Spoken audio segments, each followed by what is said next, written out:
Okay, I got two pieces of foam here, and the smaller piece is where the picture tube's going to sit, and then the outer piece here is for the cabinet of the TV, the front, to kind of sit around where it goes around the picture tube. So I'm going to put that on the workbench and put the TV on top of that face down. Yeah, this is what old 64 Goat has suggested, and Yuma Junk Collector also mentioned that this was a good thing to do, to put the thing face down.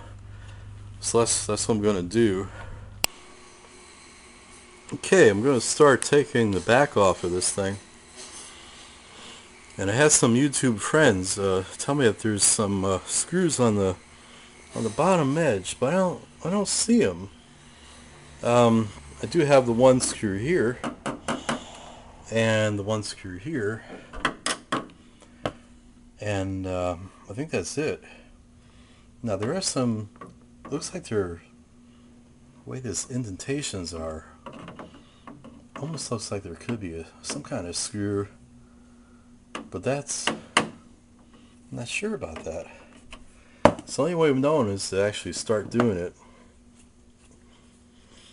So here we go. Let's start doing it. Oh yeah, safety glasses. Almost forgot. That's in case the picture tube wants to implode. Got to put your safety goggles on.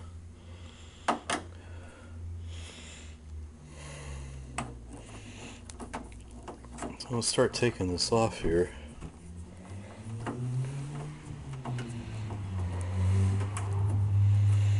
And I know this is a little boring, so I'm going to just stop the camera and, come back as some more interesting part to the video. Oh yeah, these screws look like they have to come out. They some kind of door here, some kind of cover, but it looks like it has to come off. There's another screw here too. More likely that has to get unscrewed too. So I'm going to do that now. These rare earth magnets are good for getting screws out. Look, really good. Yeah, apparently there's no other screws besides these two. That one and the one on the other side.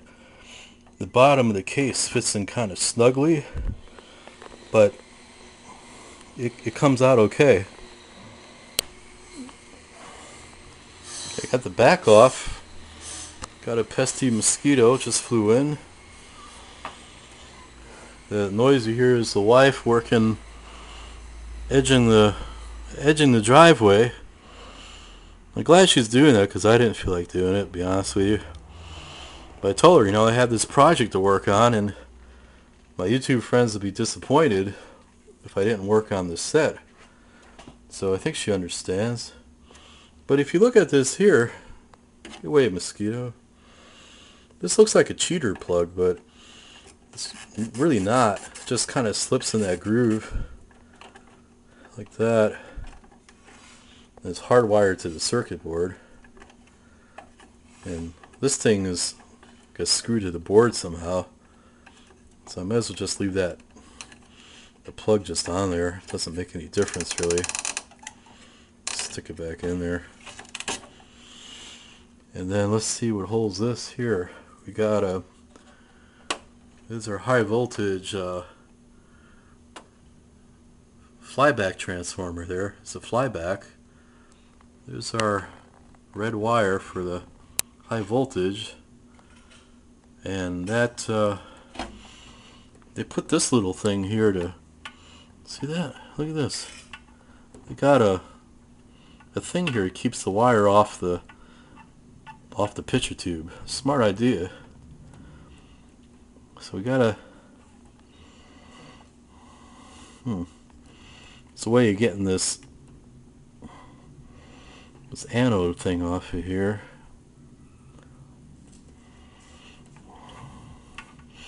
You're supposed to squeeze it or something. Let's see it. I need a second. I gotta put the camera down. Yeah, see, there's like clips there, so you kind of gotta squeeze them in to get the anode plug off of the picture tube well. And I like that that doohickey there they got to keep the wire off of the picture tube itself, so you don't. Kind of helps eliminate arcing. That's a pretty smart idea. Simple yet smart. Yeah, at this point I'm going to take pictures. I'm looking at it and it's good. It looks like things are plugged into the yoke. Goes to the board. Let's see. Yeah, I'm going to check it out. I'm going to take pictures. A lot of pictures how these plugs plug in. See that plug there? Looks like it could go in two ways, but there's the writing on that side there. So that's what I'm going to do. This must be the degaussing wire here. That's what I assume that is. Okay, gotta take some pictures. Interestingly, there's the yoke plugs in, and the subassembly board that attaches to the pins of the picture tube, that also plugs into the board. The flyback has two adjustments on the back of the flyback. Interesting. There's adjustment there, adjustment there. So I gotta get a magnifying glass. There's something written on there. I have to see what that says. The flyback is hardwired into this board here. So even if I unplugged this board from the motherboard, it's still hardwired into the motherboard here via the flyback transformer. So I don't know why they had to do that. You know, it just adds a little complexity to it. Additionally, they have wires that come off the circuit board that is two wires, and they attach to the ground strap on the anode of the picture tube here. So I don't know. I guess I shouldn't say anode. It attaches to the ground strap of the of this tube here. The anode would be where that thing plugs in there. So it looks like you got to do two different things here. You have to unplug the subassembly board, and you have to how many is that? Okay, this is number 2. You have to unplug this from the motherboard, this wire down here, and then this thing will have to be desoldered from there, where it's soldered to this strap here. So isn't that a pain in the ass? You know, instead of unsoldering that, I think I'll just cut these wires. Then I'll just splice them and put some heat shrink on them. Yeah, this is stupid. They should have made this. They should have made this where this also unplugs from the board. Because that's where I am now. Bye. Okay, I got this subassembly off of the picture tube here, off the pins. Gotta be real careful of that. What I did was I kind of used my finger to push down on the picture tube where it sticks out through the middle of the board. Kind of push down on that while pulling up on it, real careful like. And I mean real careful like. And then let's see. The only thing I got left here is the hard wire to here. Let's see here. Yeah, see, that's soldered over here. So what I think I'll do, I'm just going to cut these, then I'll just, you know, solder them back together. I don't really care. I think it's kind of dumb they don't have a plug on these. So I'm going to cut those.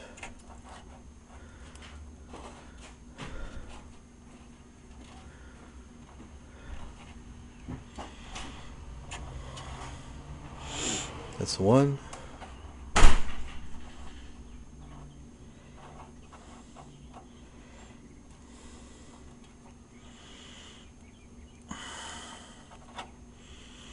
That's two. There you go. Okay, so I'm gonna solder those later. Heat shrink them. All nice stuff. We got that there. So now the only thing holding this board is by the way, I wanted to mention the case actually slips around the channels on the board, so the case actually helps hold the board in place. It's kind of a way to cut cost on connectors and things like that. Yeah, old 64 Goat was right. I thought these were like 40 kilovolts, but the nominal is 28.7 kilovolts and the maximum is 30.2 kilovolts according to that sticker there on the inside of the cabinet back here. And this is like, if technician worked on this, he probably want to check and make sure that the high voltage was okay. I don't have that kind of equipment or anything like that, and I'm really not touching anything with the high voltage. I'm just going to replace the caps in the vertical section and check the board for bad solder connections and put a new power relay in. So I'm not doing anything to alter the high voltage. Just wanted to mention that because it does have the X-ray precaution on there, and that's what it should operate at between those voltages. Alright, I got the screws out for each side of the board. Only two of them hold it. I'm going to take the board out. Here it comes.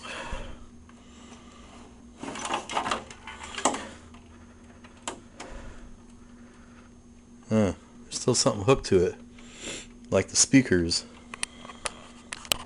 Okay, I got this sneaky speaker plug unplugged, and here it goes. That's the board. It's out of the set,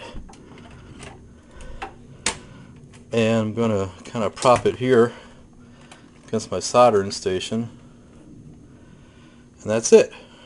Now what I'm going to do is put the cover back on this bad boy because you know, the cats, you know, cats will curious, and cat will start chewing on the neck of that picture tube and blow itself up to kingdom come, and we don't want the poor pussy to do that. Okay, here's all the screws for this thing. So I'm just gonna put these in a safe spot, and so I don't dump them on the floor. Yeah, I stuck them over there in my little what do you call those things, sliding drawer thingy over there.